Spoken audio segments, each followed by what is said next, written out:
ano, tumutukoy, yung Matthew 16:18, tumutukoy nga dun sa credential ng diba? Pero pagdating doon sa kay Pero na, di ba? Yung sumunod na second sala, third sala, wala na, hindi na matapatan ng mga magician. Natakot na. Eh, pati yung mga boils tumama na sa lahat pati sa nila. Sabi ng mga magician, hindi na namin kaya to. Suko na kami. Kamay na ito ng Diyos. Daliri na. Actually, sinabi ng Bible, daliri na ito ng Diyos. Gawa na ito ng, ng Diyos ni Moses. Pero natali yung Diyos ng Egypt. Yung pinagyayabang nila.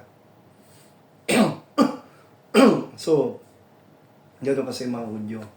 Ang Greek naman, ano sila, lovers of wisdom. Gano'n sila parang more on ano sila logic. More on para mas scientific approach. Pero ang mga Hudyo, more on miracles. More on the sign of God. Pakita mo, pag wala ka pinakita, hindi ka sa Diyos. Pero actually, doon sa time ni Elijah, pinalala niyo yung miracle niya doon sa bundok, yung, di ba, yung handog ni Elijah sinunog ng Diyos, galing sa langit kapoy.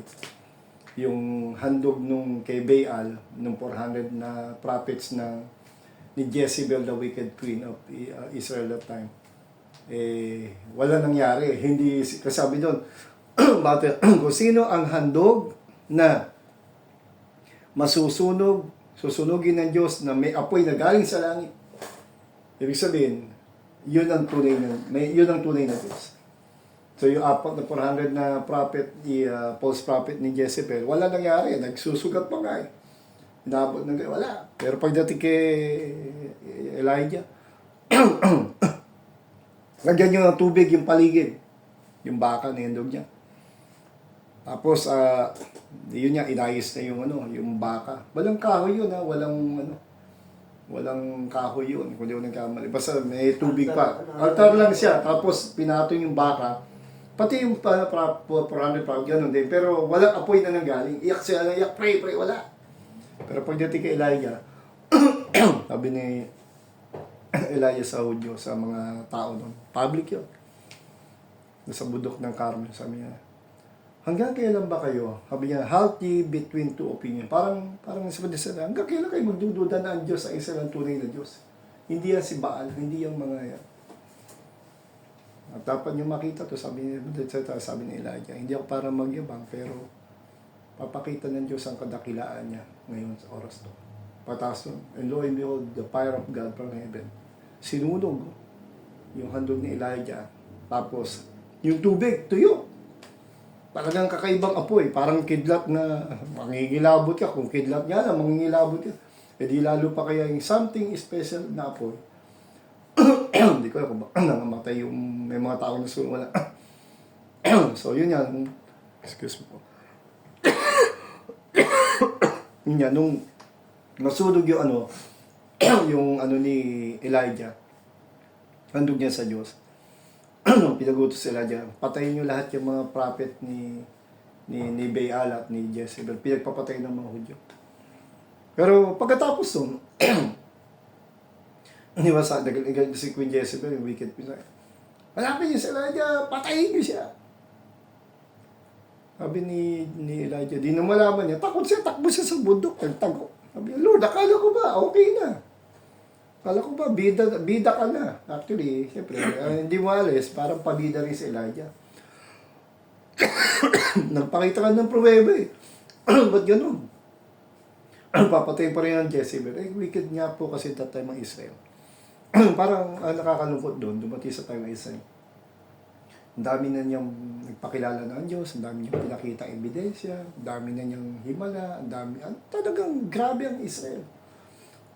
Yung kwento ng kasaysayan ng Diyos pagkilos sa bansa Israel mula noon hanggang pero dumarating tagat sa time ang Israel para tayong mga tao na still duda pa rin tayo, tigas ang ulo, ayaw pa rin sumamba, ayaw pa rin maglingkod, ayaw pa rin maging matapat, ayaw pa rin mag-humble. Kaya kung di lang mabait ang Diyos sa Israel, talagang kay Moses pa lang ubos na sila. to magawa na lang bagong lahi ang Diyos kay Moses. Parang kay Noah, Noah na lang natira. Pero, yun nga, 20 pababa, natira pa nung sa time ni Moses. Sila yung mga bago nila sa pumasok sa Promised Land, pero yung po 21 pataas patay. Napasok doon si Joshua si Caleb. Tapos hanggang tinapon din sila sa ibang bansa. No, so, yung sinasabi ng Panginoon dito sa Matthew chapter 6 and verse 1, sabi ng mga Pharisee na tumasa doon pakita ka ng tanda sa langit na ikaw ay sinunggo, ikaw ang talagang tunay. Sabi ang Panginoon sa verse 2, pag gabi, pag maayos ang panahon, di ba? Sa gabi, say it will be fair weather. Yun yan, pag the sky daw yung Israel, o maayos ang panahon, walang bagyo. At sa umaga, sabi niya, in the morning, it will be foul weather. Today, hindi maganda ang panahon ngayong umagang to.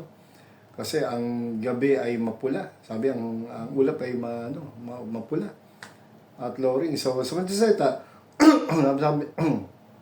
sabi pa, madali niyong i-discern kung maganda ang panahon o masama ang panahon. Sabi ng pa sa verse, kayo mga ipokrito. Alam nyo kung ano ang mga nangyayari sa panahon, kung may bagyo o wala. Pero sabi ng Panginoon, but ye cannot discern the sign of the times. So yung sign of the times, sabi niya dito, yung tinatawag na messianic prophecy. Ang dami na niya, andun sa Bible na nababasa, pero hindi pa rin nila pinapansin. O dalawang kati yun is either hindi nila alam, ignorant of the truth, or alam nila yung totoo, ignoring the truth. Binabaliwala. Sabi pa sa verse 4, ang kayo na masama at mapangalunyang saling lahi, naghahanap kayo ng mga himala, tanda, sabi ng Panginoon, walang ibibigay sa inyo. Baga, walang milagro, walang gano'n. Kasi nagpakita na na hindi pa rin naman sa niwala ng pagmumay. Ano sabi ako? Parang useless Pakita man ako sa inyo, wala rin. Sabi niya. Pero may bibigay ko sa inyo tanda. Ano yung tanda niyan? The sign of the prophet Jonah. And he left them and departed. Si Jonah, muna sa Old Testament, ba? Jonah yung kinain ng balyena. Yung nilunok pala, hindi kinain, nilunok. Tapos 3 days and 3 nights sa loob ng tiyan. Alam na ba ko dyan yung kwento din kay Jonah? Pero ibig sabihin, sabi niya, wala kang bibigyan sa yung tanda, kundi yung tanda kay Jonah. Pag-isip ka, ano yung Jonah? Ano yung nangyari kay Jonah? Saan doon? Parte. Kaya may sinabi niya, 3 days and 3 nights, yun. Actually, siya sabi ang Panginoon, yung ililibing siya 3 days and 3 nights. Pero hindi pa rin na maintindihan niya. So one of the prophecy in the Old Testament na pinulpil ng Panginoon, pinatay siya ng mga Hudyo, isa yun sa mga prophet, papatayin siya, i-reject siya. Tapos ililibing siya after 3 days, mabubuhay siya. Kaya sabi niya yung katulad nung nangyari kay John, 3 days and 3 nights sa balyena. Actually, hindi naman siya nilibing namatay, pero parang ang inapakita niya idea doon, it talks about the resurrection, magre-resurrect. Pero kahit alam nila yun, still, parang diyan mo papakita na ang tao ignorant pa rin. Tulad sa bansa natin, daming may Bible. Pero still, sabi ko pag-iisip natin, hindi tayo pwedeng magyabang na ang galing natin sa Bible. Bobo sila. Magaling tayo. Hindi. Kasi yung mga Hudyo nga mismo, nakita nila, nakausap nila, nabasa nila. Sa kanila lahat binigay ng mga propesiya, pagpapala. Pero still, bulag sila. Kaya kahit tayong mga Baptist, kahit alam natin ang totoo, wala pa rin tayong pagyayabang kasi ang tawag lang doon ay sa dami-dami ng mga taong papuntang impyerno, sino tayo para maligtas, maliwanagan? Sa kukunting papuntang langit, sino tayo para ang biyaya ng Diyos ay kaya, sabi dyan, di ba, pag tinuloy natin, tapos yung kwento bigyan pa, take heed of the leaven of the Pharisees and of the Sadducees, sabi niya sa verse 6. Sabi ng mga alagad Sa verse 7, nagbulungan. Hindi nila naintindihan. Siyempre, may time na ang Panginoon malalalim magsalita eh. Sabihin, hindi double meaning, kundi may iba palang kahulugan. May spiritual. Sabi yung malaga, yan, hindi kasi tayo nagdala ng bao, wala tuloy tayong makakain. Ay, sabi sa verse 7. Sabi pa sa verse 8, okay, talagang maliliit ang pananampalataya. Bakit ba kayo nagbubulungan at iniisip nyo na wala kasi kayo nadalang pagkain? Because ye have brought no bread. Sabi sa inyo, ayan na naman tayo, wala tayong tinapay na nakain. Makakain kasi wala nang baon sa inyo. Sabi binasa niyo yung verse, ano dyan? Verse 6 down to verse, ano yun? 10. Okay. Okay, so Brad, tuloy ko lang po, no? Okay, nawala. Wala, nag-join eh. Yaman na. Okay. Hello, preacher. Opo, tinutuloy ko na lang. Tapusin ko na. Opo.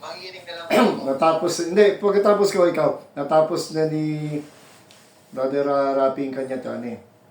Yan yung tinutuloy ko na akin. Tapos pagkatapos ko ikaw na. So, nasa na ako. So, sa verse, ano po, no? Verse, asa na yun? Yung kanina, verse 10. Okay. Ano yung sabi ko? Verse, yung sa tinapay. Nag-usap-usap ang malagad. Wala kasi tayong dalang tinapay, verse 7. Kaya sabi niya, kaya sinabi niya yun. So, verse 8, alam ni Jesus, kung ano yung pinagbubulungan na, pinag-uusapan nila, na wala silang dalang tinapay. Kaya, sabi niya, napakalita ganun pala ng palataya nyo. Kapag di ba binanggit ang Panginoon, nakalimutan niyo ba?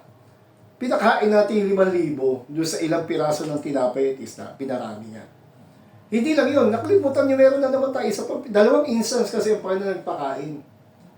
The PD 5,000 at isa 4,000. Basta, sa mga salita, milagro. Napakain niya. Parang gato ang lesson niya sa Matthew chapter 16. Isang nakikita natin dito. Kung bulag at mangmang, ignorante, or ignoring the obvious ang mga Pharisee, ang mga opposition kay Christ, parang okay lang eh, in a sense, kay Kristo.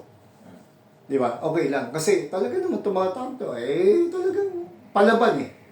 Palaban talaga eh. O kahit kilala na siya, binabaliwala siya, ni-ignore siya, or kahit alam nila, may knowledge sa Bible, talagang bulag pa rin. Pero nasabi lang may alam sa Bible, pero bulag. Ganyan na marami reliyon yun. Kaya, di ba, sa atin sa Baptist, hindi tayo pwedeng magyabang na tayo ang tama. Ang taas sa tama, pero wala tayong pwedeng pagyabang kasi lahat biyaya. Sa dami-dami papunta yung piano, sino tayo para maligtas? Kawa, sa kukunti papuntang langit, sino tayo para makaransam yan? Malungkot kasi dito, yung mismong mga alagad niya, medyo nire-rebuke niya. Kung nire-rebuke niya yung Pharisee, di ba? Sabi niya, wala akong bibigay sa tanda sa inyo, kundi yung tanda nung kay Jonah. Sabi niya yung mga alagad, wala naman tayong bawang tinapay. Ito naman. Kaya sabi pa, ano ba? Hindi ba kayo natuto sa nakaraang pinakain natin? But it's like that. Yung mga alagad, parang they don't learn doon sa mga ginagawa ng Panginoon. Yung ministry, pagpapakain. Sa mga salita, habang gumagawa ang Panginoon ng himala, hindi ang focus yung tinapay o himala.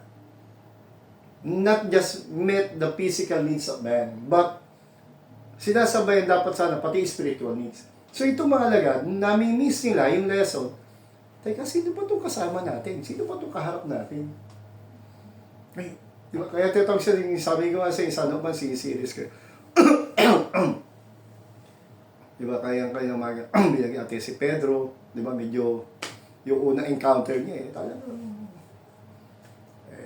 walang mahuli si Pedro, diba? It is, meron maligtas si Pedro makilala, it is a growing relationship. Kahit na sabi natin marami siyang maling paniniwala, maling haka, kaisipan, pero naliwanagan siya naligtas. Pero kahit naligtas na nga siya, naglilingkod na, sa salita, marami rin pa rin palso yung mga alagad niya. So, ganun din sa Buente. Marami tayong ups and downs, marami tayong maling akala, maling kilos, maling isip, maling desisyon, maling salita. Di ba? Pero, salamat ang Panginoon natin, naiintindihan tayo sa mga mali. Ang importante, yung lumalago ang ating relasyon at natututo tayo doon sa mga mali nating, yun nga, asal, kilos o salita. Kaya dito si Noe sa nireveal, kalimutan niyo ba yung lesson, ang dami natin pinakain. Tapos, ang kagandahan dito, sa verse 13, eto na, nagtanong na ang Panginoon, Bible lesson sila, Sunday school. Sabi pa sa verse 13, quiz tayo, quiz, review. Sabi niya, base sa mga narinig niya sa mga tao, bulong-bulungan, sino raw ang anak ng tao? Sabi niya, tinanong niya malagad, sino raw yung anak ng tao? Sabi niya malagad, Lord, ikaw daw si John the Baptist. Ikaw daw yung nagbabaptize. So, mali. Lord, ikaw daw si Jeremiah. Mali. So, ikaw daw yung si Elijah. Mali pa rin. O yung iba propeta. So, sagot yung mga alagad. Sabi naman, yun yung, so, ang mga pagkakilala ng mga tao kay Kristo, mali. Normal. Kasi, ang tawag doon, yung they only based on the assumption, tsaka yung ano tawag doon, yung tawag doon sa batas, yung pagsahukuman, hearsay, di ba? Kaya nga sa batas, pag sabi ebidensya, hindi pwede ang hearsay. Kailangan, ang tanong, di ba, yung magagaling na mag-cross-examine, kung makikinig ka sa Congress, mas bilib ako sa Congress, ang dami mas magagaling. Sa Senate, sino abogado? May abogado, pero wala. Hindi mapakinabangan yung galing ito. Ilan lang yung abogado yun, dalawa lang yata tatal. Marinig natin yung boses, parang may katwiran pa si Ontiveros. Pero sa Congress, hindi lang natin kailangan mga mambabatas sa abogado. Ang kailangan natin, mga mambabatas na may matinong pag-iisip at matinong paninindigan. Baga, tamang. So, mga ilang makita din dyan sila Luistro. Sila Luistro, pag makinig ka, pag yung nag-cross-examine, kasi abogado si President Duterte, kung napalin yung nakarang guest, yung ano na siya, di ba? Si BP ayaw manumpa, di ba? Noong una, pero ba daw napilitan siya kasi sukol na yung mga ano niya pagka ang talagang nag-cross-examine pa, although Senate investigation lang yun, hindi naman dyan, hindi man siya hukuman, pero kasi dahil abogado yung mga tatanong sila Luistro, yung mga iba sila ako, parang mga retired general sila, PNP, pero magaling. Magsalita, yung pagsabi natin, pagtagtanong, enlighten us, sabi ni Luistro. Magsalita, nakita mo ba? Ano yung nakita mo? Ano yung lugar, yung date, yung vivid ba? Talagang detailed. Di ba? Nasa hukuman, para maging witness ka, at sabi ng testigo, kailangan, hindi mo na sabihin totoo, o ikaw yung witness, kundi kahit pagbalik-balik ta rin ka nung judge na magaling, kung sino man yun, o yung mga prosecutor, straight ang sagot mo. Hindi yung parang binigyan ka na ng, ito sasabihin mo. Hindi. Pag witness ka ikaw ang totoong alam doon, involved ka. Katulad yung kay Taguba, yung isa. Napamay kay Taguba, di ba? O yung kaya na lang, kahit yung kay, yung ano ni, siya to? Yung ano ni runner ng mga polis ni mga Davao na babae. Ni Duterte, siya. Hindi ko ma-recall. Basta yung dalawa, tsaka isa. May edad na po yan. Basta yung babae, yung naging PCSO, yung inasay niya PCSO, di ba? Sabi niya sa hindi mapasubali. Hindi pwedeng sabing magagaling lamang, hindi Kasi kita-kita mo na yung mga nagtatanong sa Luistro, hindi kahit anong paikot-ikot mo, straight yung sagot Siguro meron mga ilang parang konting lies, pero straight yung mga sagot. Ibig sabihin, involved sila, alam nila. Ang gusto ko ipunto rito sa ating panso, yung mga nasa labas ng mga tao, puro hearsay. Kasi, hindi ba sila niwala kay Kristo? Hindi naman sa follower ni Kristo. Pero mga osyosero sila. Pero mga kritiko sila. Diba? Mga kritiko. Kasi ayaw nila tagamaniwala kay Kristo. Galit sila. At naghanap sila ng paano, parang ang datingan ni Kristo kasi, tatlo lang yan eh. Siya ba ay layang, sinungaling? Siya ba ay lunatic, baliw? O siya ay Lord talaga? O sa mga galit sa kanya, sinungaling yan. O baliw yan. Pero sa mga alagad niya, ang mga followers and disciple, kilala nila si Kristo. Kung ano yung aral niya, sino siya. Tapos ang maganda dito sa sinabi ng, sa sabi ng Panginoon, o sino ako, Pedro, sa inyo? Sino ako sa inyo? Sabi ni Pedro, walang kagatol. Ikaw ang Kristo, ikaw ang anak ng buhay ng Diyos. Ang ganda yung sinabi niya, sabi niya, Pedro, kaya mo lang nasabi, hindi dahil may nagsabing ibang tao. Hindi dahil narinig mo na sa hindi, sabi niya, it is a day, sabi ko kayo ng divine revelation. Sinabi lang sa inang ama ko. May mga encounter yan, naalala nyo. Halibasa sa disciples, si Pedro, medyo patagdal at pabigla-bigla eh.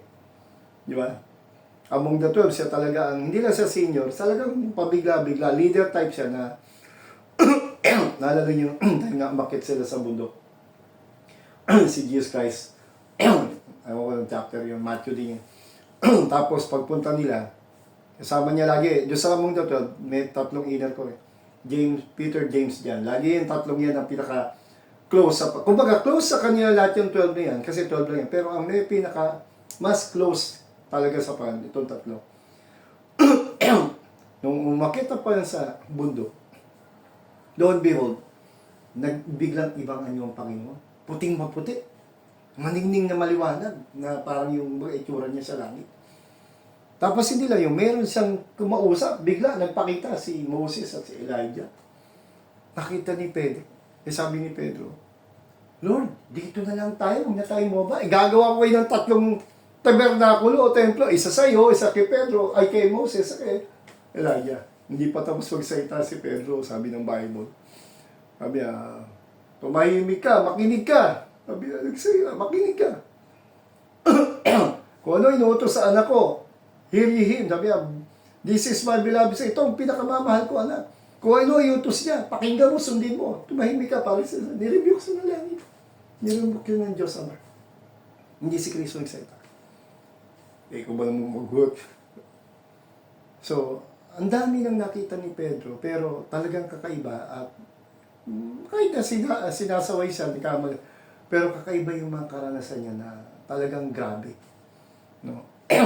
Magpapakilala ng Diyos. Hindi lang si Kristo nagpakilala sa kanya, pati yung Ama. Nakakausap siya, nagpapakilala.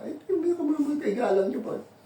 Di ba kaya kanina binanggit ko, walang ranking sa Bible, pag di mo among the 12. Pero siyempre, iba sila talaga. Sila yung top 12. Kumbaga, minus si Judas eh. Pero, walang rango-rango. Anak nga ng Diyos eh. Si Kristo ka, nagpakababa, nagpakumbaba eh. Tapos pagdating sa 12, ikaw. Kaya di ba, nalala yung may nag-aaway. Sabi nung nakiusap yung nanay, Lord, pwede po ba yung dalawang anak ko pag nasa lahat na, yung isa sa kaliwa, isa sa kanan? Nabasa niyo ba yun? Sabi pa, naiintindihan mo niyo ba yung nire-request kong yan? Ito kayo palakasan, di ba? Nanay na naman to. Parang, sabi pa, ibig sabihin niyo ba yung iinumin kong kopita na tungkol sa kamatayan at nadadaanan ko, iinumin niyo rin? Kasi pagdadaanan, opo Lord. Kung ano yung sabi rin dadaanan ko, pwede niyong daanan. Pero yung pagpapaupo sa kaliwat sa kanan ko, hindi ko trabaho, ang tatay ko sa langit ang may assignment. No? Pero actually, pinapakita pa. Sa langit kasi, ang dakila, ang Ama, at siya nga sa kanang kamay. Automatic, the Father and the Son. Because they're siya ay Diyos at sila yung, di ba, may So, bagamat ang ko, angels ranking, pero mga tao wala. Kasi sapat na ikaw ay naligtas, ikaw ay naging alagad ng Diyos, and forever yung pabira, ano pa ba naman nahanapin? Hindi na doon pag-uusapan na yung ranking. Dapat dito lang sa lupa yun. Dito lang. Kaya, sa i-close, sabi nga dyan, pag tinapos niya na. So, binanggit din ng Pandya, yung first time niya binanggit yung kanyang prophecy about suffering. So, kasi marami tayong makita, ang pinaka-bottom line na gusto kong makita natin lagi sa pag-aaral natin yung Bible, ay yung kadakilaan, sino si Kristo. Ako ngayon talaga, ko doon ako nagpo-focus ngayon. Hanggat maaari lahat ng message ko ngayon, sino si Kristo, yung kadakilaan niya. Yung parang isang naging failure ko sa mga nakaraang message ko. Kasi maraming magandang aral sa Bible na matutunan natin. Pero dapat, huwag nating ma-miss yung kadakilaan ni Kristo. Kasi the more natin nakikilala si Kristo, the more natin makikita sarili natin maliliit tayo. At katulad yung Sir Brad kanina, diba? Yung, ano yung sabi niya, anong verse yun? Yung sa dulo. What's a laman profit, di ba? Ano ang pakinabang? Ang tao ay ang tanong ay, killjoy ba ang Diyos para tayo ay mag-enjoy sa mundong ito? Hindi naman. Mas gusto nga niyang maranasan natin yung magandang buhay, Pastor. Tandaan natin, bago pa nagkasala si Eva at si Adan, ano ba ang plano ng Diyos sa tao? Sa paraiso tayo. Paraiso, magandang buhay. Di ba? Sabi niya, humayo kayo. Pagsakupin nyo, go ye therefore and multiply, subdue the earth. So wala naman, yan talaga gusto, mamahala kayo. Kayo, mamahala, kayo, sabihin, kasama ng part ng buhay ng tao, assignment nito, mag-i-enjoy talaga ang tao sa lupa. Pero siyempre, ang focus kasi enjoyment natin is the creator, the source. Hindi tayo mag-i-enjoy sa sarili lang nating success o achievement, no. Kundi, part ng ating blessing, kumbaga, yung Matthew 6:3, sabi yung pa, ngayon in-emphasize kasi ang Panginoon, seek ye first the kingdom of God. Merong binubuo sa inyo. Actually, ang trabaho talaga natin ngayon, lalo ng tunay na alaga pa, hanapin ang seek ye first, unahin natin ang kaharian niya, o unahin natin ang hari. Tapos, and when you seek Him, di ba, you will serve Him. Serve the King and His kingdom, His purpose. And all these things shall be added. Yung mga sinasabi, yung basic need, damit, pagkain, sabi niya, bonus na lang yan. Sabi ang priority talaga natin ay hindi yung achievement sa mundo. Hindi anumang success o anumang meron ta. Lahat yung bonus na. Kasi ang talagang dapat nating priority is knowing God, knowing Him, and serving His purpose. Kasi yung palang tayo maligtas, sobra-sobra ng pagpapala yun. Kaya tayo may pagpalaing material o hindi sa lupa. Walang lugi sa atin, walang talo. Kaya yung sasabi ng Panginoon, kasi maraming tao, nire-reject si Kristo sa lupa, binabaliwala siya, lalo na yung kaligtasan niya. Kasi nga, ang focus nila, kaya kita niyo si Pedro kayo ng umaga yung pinag-aralan natin. Di ba? Wala sa nahulista. Nung pinaranas ng Panginoon, sige, laglag mo yung lambat mo. Dami yung nahuli. Tuwa si Pedro. Ganun tayo, di ba? Excited, di ba? Ang dali nating madaya ng mundo yung mga material blessing, ano, di ba? Alam mo, sumado kaya lang, yung excitement natin na yumaman, no? Kaya si Pedro, typical, mangista lang yun, pero yung huli, siyempre, yun ang kanyang, ano, kasi pagkain nila yun eh. Kita niyo yung pagkain, ng provision eh. At nung hinuhuli niya, nilalagay na, tawagan, tulungan niyo ako, tulungan niyo. Eto na, nung mapuno na eh. Lulubog sila. Doon yung na-realize ka. Na-focus kasi siya doon sa blessing, doon sa isda. Kalimutan niya yung hirap niya. Kaya nahiya siya doon, napahiya siya, doon niya lang na-realize. Kaya sabi niya, lumayo ka sa akin. Napakasama ko. Kasi napakababa ng pagkakilala niya kay Kristo. Pero yun ang turning point na gusto mangyari ng Panginoon, na makilala mo ko, maligtas ka, magbago buhay mo at maglingkod ka sa akin. Sabi niya, huwag kang magana. Ang plano ko sa iyo, mula ngayon, hindi ka lang mangingisda. Hindi ka lang mangingisda, kundi mangingisda ka ng mga kalwa. Maglingkod ka sa akin. So, pinakita pa rin doon, huwag kang magana sa pangailangan mo sa future mo. Importante, sumunod ka sa gawa. So, yun yung turning point. Iniwan ni Pedro yung pangisda. Dawa sila Matthew. Diba? Eh, kahit si Pablo, di ba? Pero, may kwento doon eh. Paano yan, Panginoon? Di ba? Itong mayaman na to, sabi ng mayaman, Lord, paano ba ako magkaroon ng buhay mo? Sabi niya, test number 1. So, di mo utos. Lord, the perfect. Okay, perfect ka na. Sige. Test number 2. Lahat na kayamanan mo. Bigay mo sa mahirap. Sumunod ka sa akin. Hindi nagawa. Bakit? Kasi mas mahal niya yung kayamanan kesa sa Panginoon. Kasi doon nga papasok yung faith. Diba? Kaya sabi ng mga alagad, tumalikod yung mayaman niya. Sabi ng Panginoon ng mga alagad, Lord, paano kami? Iniwan namin lahat para sa inyo. Anong mapapala namin? Sabi niya, huwag ka magalala. Hindi kayo lugi, hindi kayo talo. Sa kabilang buhay, hindi lang kayo mag-enjoy sa buhay nga. Mas marami pang pagpapala. Pero anong buhay nila Pedro sa lupa? Bago sila, bukod sa supper, puro suffering sa box. Ayon sa history, si Pedro, pinako ng pag... In fact, ayaw nga niya kami, nung ipapako sabi niya, nag-request siya, huwag niyo kong ipako na katulad na aking pa, ibaliktad niyo ko. Ganun pinakita ni Pedro ang kanyang humility. Sabi niya, I am not worthy to suffer just like my Lord. Kasi alam niya si Lord, nakila. Pero ako, nag-suffer ako. Kung ako'y nag-suffer man dahil sa paglilingkod pagsut ko kay Kristo, sana, hindi ako karapat-dapat mag-suffer. Nakagaya niya sapagkat siya'y dakilang Diyos sapagkat ako'y makasana.